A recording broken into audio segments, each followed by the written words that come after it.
De nouveau d'être avec nous. Je suis désolé de vous déranger deux fois. Après, je vous laisse tranquille toute la soirée. Ouais, vous ne nous dérangez pas, hein. C'est exprès que vous êtes là justement pour nous parler un petit peu de toutes les festivités qu'on va pouvoir découvrir jusqu'à la fin de l'année. Et celle qu'on a oublié tout à l'heure d'évoquer, c'est la fête nationale.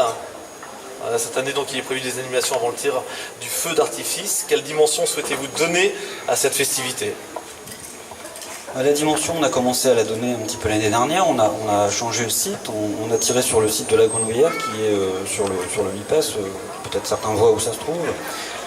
L'idée pour nous, c'est de continuer sur cette notion de culture et de convivialité. Donc cette année, l'idée, c'est de démarrer dès 19h avec un premier groupe. En fait, on essaye d'abord une première chose. L'idée de la convivialité, c'est de faire, on arrive à 19h, on peut se restaurer sur place, dîner sur place. On a deux associations de la ville qui nous donnent un coup de main et ça permet aussi d'apporter des recettes supplémentaires aux associations parce que chaque association comme ça a besoin de financement.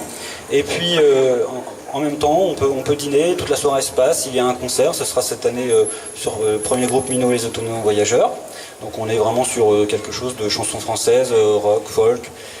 Vraiment une ambiance assez sympa et puis ça fait vraiment partie de quelque chose qu'on a lancé l'année dernière. D'ailleurs on l'a fait avec Benoît et les Blues Devils dès l'année dernière, cette idée que sur la fête nationale on travaille aussi avec les talents locaux et on le vit aussi aujourd'hui, hein. C'est vraiment quelque chose qu'on va continuer, qu'on va poursuivre. On a envie d'ailleurs de le poursuivre aussi cet été, vous pourrez le découvrir, je le dis mais on est en train d'y travailler, faire que tous les mardis soirs on puisse découvrir un groupe sur le parvis. C'est aussi quelque chose que je souhaite, vraiment faire que dans les coins de rue, on puisse découvrir comme ça de la musique et faire qu'il y ait de la culture un peu partout.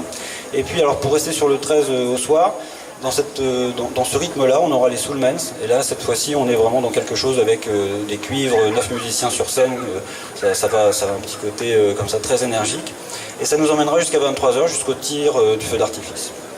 Voilà. Et on espère qu'il y aura évidemment des milliers de personnes et que tout le monde passera une belle soirée.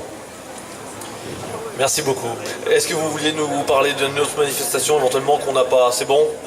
Je voudrais juste d'abord vous remercier, vous, hein, les organisateurs de ce projet, parce que quand vous êtes venus nous parler de ce projet, pour nous il n'y avait aucune difficulté. L'idée c'était qu'on puisse être des accompagnateurs, faire que ça puisse se faire.